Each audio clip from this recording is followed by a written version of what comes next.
Hey, what's up guys? Today I wanted to do a quick video on door panel removal. This is on a 2015 Toyota Sienna, but I believe the model years are 2011 to 2020 will all require the same removal procedure. So real quick, the tools we'll be using is a Phillips screwdriver and a couple different little pry tools. It's kind of up to you what you want to use. You can probably get away with a flathead screwdriver, although you run the risk of maybe damaging or scuffing your clips and panels and things. So anyway, I'm gonna opt with this one for today, and yeah, we'll get to it. First off, you're gonna want to start up here, get a little pry on that. That pops out. And you'll see on this panel also, you got the one clip at the top, which would be up here, and then it's got these little armatures that stick out, and they just kind of go in there like that. So once you pop it off, you lift it up, good.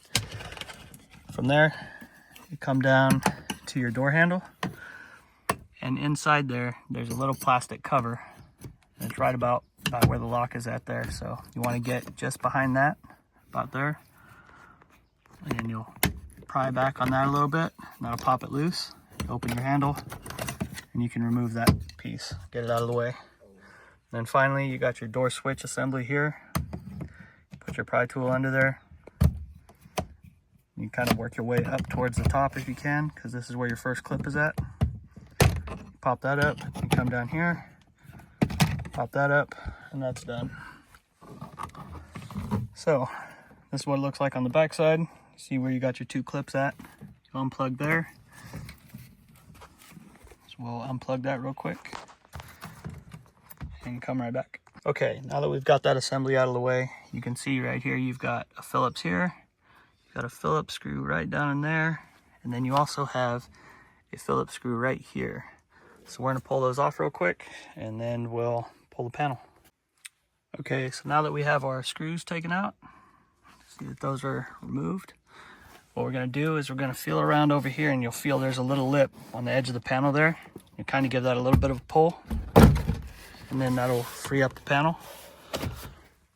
Once your panel is freed up, you can get it and kind of pull out on it a little bit and slowly lift up, and you'll see it start to come up for you. And once you get the panel up and away from there, you're gonna want to rotate it to the back side, and you'll see there's some clips right here.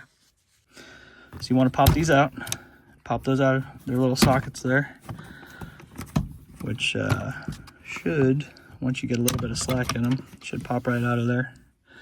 So anyway, get that done. Now you can remove your panel. The reason that I'm removing this panel today is because I noticed the passenger windows had some scuff marks on them and the glass that I was unable to get out. So I bought another window off of eBay, got it, was putting it in, and as I was putting it in, I discovered leftover glass that had been shattered from a previous window that had broke at some point in time, I don't know when. So I was gonna pull this off today and go in there and vacuum out the remaining glass that's in the bottom of the door. So yeah, that gives you a little better idea. A bunch of glass in there, we're gonna vacuum all that out, and then I'm gonna throw it back together.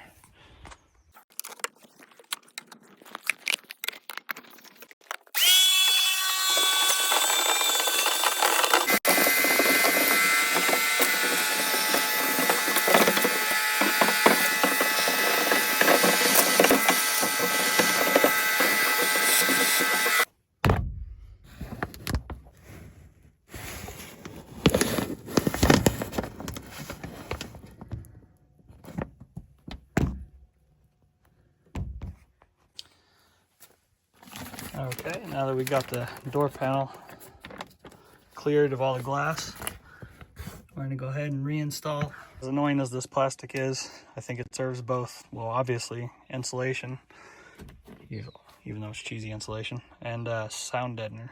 It also helps with quietening up the cab or whatever. Its effectiveness, I honestly couldn't tell you, but because it's a factory thing, I'm going to go ahead and leave it in the car.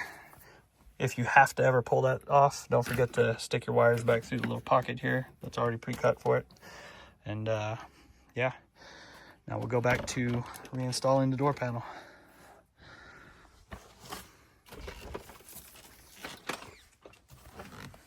So once we have our door panel, I think the important thing to do is to make sure you don't have a stick at the bottom of it.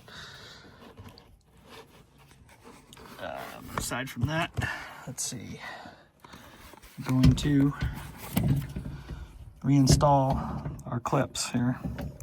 So the longer one, or the white yellowish colored one, is going to go up top.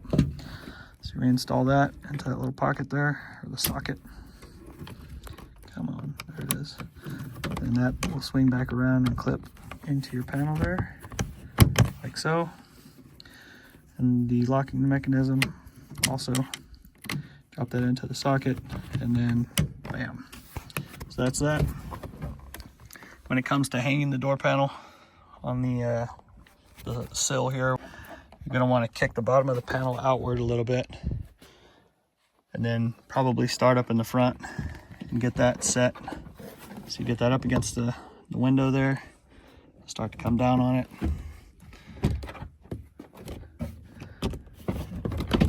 And you'll know once you're there, because the panel will clear that little hole there where this, where this thing goes right here. So it'll clear that just to leave that little hole right there open. And that's where that little foot will drop in, and you can put that on if you want. It's a little premature for that because we haven't actually snapped the panel on, but that's how I'm going to do it today. So make sure you pull your wires through here, so that way you got them to hook up. And I'm going to snap the panel down to the door. As you can see, it's not currently snapped down. And then we'll reinstall our other clips and our screws. Okay, so we got our panel clipped back up. As you can see, we've got our screws put in there. That one there. That screw right there, I want to put a little emphasis on the importance of remembering to put that one back in. If you don't put it back in, probably the first time you go to close your car door and you grab your handle and you jerk on your door panel, you're probably going to rip your door panel off. Not completely, but it's going to come loose from all the tabs that are around the bottom. So make sure you get that one in. And then you got that last screw right there. And we're going to throw in this little thing. So you lift the handle up, kind of get it behind there, and then snap it into place.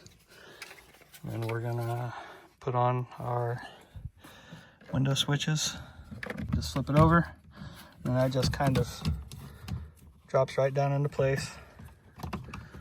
And you're going to just give it a little bit of a push. Hear the snap, bam, there you go. And that's that. Thanks for watching.